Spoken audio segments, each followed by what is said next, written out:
back to another exciting video about not making stuff, but about actually racing Snetterton with open track today. What am I doing here, you may probably asking. Rusky, you should be in a garage building your fastest. Well, today we're actually, I want to say testing, but we're not testing. I'm basically just getting a little bit of seat time with Fast Dave from Facebook, because a couple of months ago I won a seat in the Civic Cup challenge thing with him. So today I just gonna have a couple of sessions, get a bit of seat time, get the feel for the car, because effectively all I did was 15 minutes and we're racing at Croft. So now I'm all signed up, so let's go and find Dave and get to driving. That's a good one!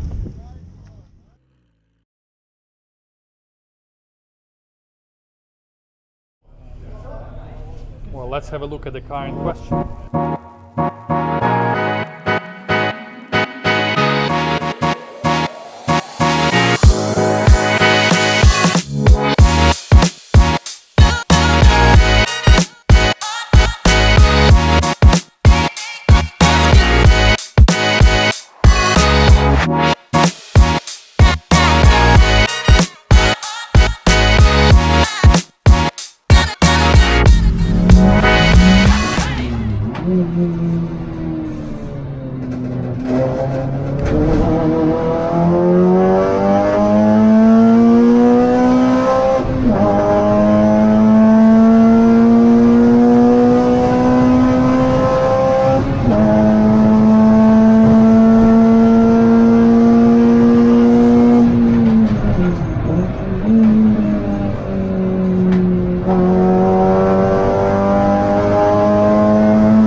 So welcome, Fast Dave. You've all seen it in some of my videos. Fellow Tigua racing boy. Yeah. So, what are we doing today? Today we are testing the Civic endurance car today. Well, I said we're not testing because this is not a test day. We're practicing. It's not testing. It's practicing. Yeah. Getting a bit more seat time in the car. Yeah. Because I've only done 10 minutes before, so I needed a little bit more familiarization with the car. So yeah, because the race is only what, 15 days away now? 15 days, yeah. 16th of April, Croft. We're racing together in Club Enduro. Club Enduro. Yeah, Is Club it? Enduro Classic. It's a two-hour race, obviously qualifying and a practice, whatever. And then we're basically doing 1 hour each round. Is Yeah, it a 1 hour single? each. Is it a single stop? One stop, probably midway. We'll probably try and time it with a safety car, so we minimise the damage of lap times. And yeah, make a quick pit stop and yeah. Very excited about that. Very excited about that. I haven't been to Croft. Dave hasn't been to Croft. No, so we're both amateurs. So it's basically, yeah, I mean, just hoping that the weather is not going to be like today, because it's, even though it's not pissing down with the rain, it's just wet and greasy and sort of cold and stuff. Really hoping that if it's sunny and dry, then we have better chances, because at least it's more enjoyable. But we've got brand new AR52 tyres ready for it, so we should be good even if it does rain, to be honest, because the reviews for when they rain are 8 rated, so yeah, they're very good. Oh, they're brilliant tires. The A52s, they're literally almost like wet tires. Unless it's standing water, we've tested them at Cadwell and it was literally pissing down and they were absolutely fine. As long as it's no standing water, then yeah, they feel better than anything else really. So yeah, definitely exciting. So let's go out and do a couple of sessions. I already done one 15-minute sort of drive session. Yeah, it was getting dry throughout the morning. I went out this morning and it was wet and it just constantly just kept getting drier and drier without the red flag. Unfortunately, we just had a red flag and surprise, surprise, another BMW. So three in a row. So for some reason, rear-wheel drive today is not the way to go. So yeah, they all hit the barrier and they're actually quite a big off. So usually it's like half an hour stoppages and stuff like that. But yeah, it's not the end of the world. So just wanted to show you the interior of the car and what's on offer. It's fully stripped out, as you can see. There's not even a passenger seat because obviously this is a competition car. I think it weighs around 1200 kilos, a little bit heavy, but it is what it is. And actually they would have to use ballast because obviously it's all power to weight ratio. We are running in class C. I don't remember exactly what is it power to weight, but it's gonna put some ballast probably. Very simple on the inside. I think the engine is remapped, but there's nothing sort of extra on there. It's not forged, it's nothing. It's pretty much standard engine. You can see a full cage bolt in. Obviously we're using Garmin ARTLIST for data logging and the camera. Then you have a deep dish steering wheel, you have a bucket seat, 6-point harnesses. The seat is on a slider, so me and Dave can both fit in it, and other drivers who want a seat. Little Lamborghini start button. Yeah, 6-speed gearbox. I think it has a short shifter. Obviously you have your fire extinguisher in there, all plumbed in. You have your cutoff switch. That's it. That's it. Oh yeah, and the fuel tank. I think he has two, well, not, I know he has two fuel tanks, standard one and a large capacity extra, because this is an endurance car. We're going to be out on track for like 2 hours. So I think this one is 100 something liters. So been hooning all day and the fuel is still almost at full according to the main tank. So yeah, I have to say this is a very, very enjoyable car to drive. I mean, it's a Type R Civic. There's a reason why they're so popular, and there's a reason why they're like a hot hatch, whatever, like a Clio. It's just very informative. It gives you just enough stability and just enough sort of leeway, so to speak, if you know what I mean. When you sort of start to push it, it kind of gives you sort of little hints here and there that the rear wants to step out, this and that. But being a front wheel drive, it's really easy to sort of correct it. You kind of step on the accelerator and it kind of starts pulling you out. It doesn't have a diff. I think it's an open diff. I could be wrong, but it's definitely not a plated motorsport diff. So obviously with that it would be even better. It's a little bit gutless on power front because obviously it's a standard engine. I mean, they turbo well and everything, but I think it's 200 something horsepower, just over 200, 215 or something like that. So you can tell at 1200 kilograms it's not the fastest thing on the block, but it's so fun because you drive it fast everywhere. Yeah, let's go out and have another session. It just started raining. but at the end of the day I need practice. So I've done the first session, which was dry-ish, and this one is gonna be wet, so why not?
I had traction control on, Right, and then it switched off by itself. right. So one of those corners, I'm like, whoa, I'm drifting. And now, Yeah, so the VSA is Vehicle Stability Assist, okay. so that keeps your back end in check. But you can't turn it off unless, No, but I mean, Yeah, it when it- switched off by itself. yeah. Mine did that, so when I went off and took it Okay. off onto the graph, my ABS come on, just because I think it just has a paddy fit. No, that's why I lost it, because you know when you're used to traction, you know how it is. Yeah. And then I'm like, all of a sudden, I think I'm like, what it does is when you go past the traction so much, it just fucking lets it all go. It's just that oh, weird. clever fucking Jap people. They're Yeah. like, yeah, whatever. He clearly is ignoring us. Yeah, Okay. basically, mate. Well, that's good to basically. know, because when it appeared, I was like, yeah, whatever, fuck it. But now it's such a big difference in the web. Because normally, if you say, then it asks. Is the lights on? Yeah. Because they gave me a board, and I'm like, how the fuck do you switch them on? So it's like this, right? Yeah, so it comes up on the dash. Yeah, The- yeah. The front.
a feeling this corner that I'm going by now, one of the last sort of right-handers, it was so slippery. Even with traction on, my rear wheel starts stepping out like mad. So I'm only assuming that the car that broke down there, that's the one that caused the red flag, spilled some oil. Trying to see anything, can't really see anything, to be fair.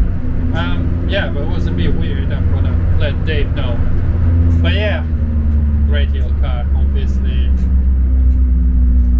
Obviously it's wet, so it's not ideal, but enjoying this. Peculiar thing about the car, the traction control can switch itself off by itself, because the last session was really wet, as you've seen, and that spin actually was caused by the traction control completely switching itself off, and I didn't know that, and then in one of the corners it just stepped out, and you kind of rely on it to correct itself, and it didn't. So I ran out of talent, clearly. Well, it's happened to me a few times where, say like 10 laps in, it was sort of disengage the stability control of the vehicle, and then yeah, it's all down to driver then. So yeah, we need to watch out for that. Yeah, you need to put the big boy pants and probably practice on. Actually, you know what I was thinking? Do you know if Croft is available on any of the sim games? The track has now been treated and I didn't even look, but because I have a sim rig, you remember that I built, that I've never used, so it would be nice to practice Croft, at least know this sort of basic layout, because I'll probably, at least I need to Google it, I don't even know the layout. No, I don't. To be honest, I've never driven there. I've definitely not raced there, so it's all going to be a bit of a challenge. Well, it should be fine, because it will be televised, and it's a proper race series. Yeah. None of this glorified truck day time attack. We all love it. We all love time attack dearly, but it's just different level of racing, you know, with other cars and stuff. Yeah. And you always wanted to try it, didn't you? Yeah. I mean, I wanted to try it myself, but definitely not in the Clio. It just cost me way too many tears and effort to build it, and I can't afford to microphone drop. Can't afford to sort of drive it with other cars. So you would need something like this, something quite basic, something quite replaceable, so to speak, not as custom. So yeah, because the parts on it are widely available compared to like your it's all car. exactly, it's all bolt-on. Mine is literally everything, nothing is off the shelf. Like, so say if we crashed it today, we could have the parts within a day or two, where you'd probably take a couple of weeks to try and rebuild all the parts. Exactly. So it's a different sort of level, and I had as much fun as I ever had in my Clio in this thing today. So it's one of those, you know, you drive fast whatever you're presented with, and this thing definitely, I like it. You know what?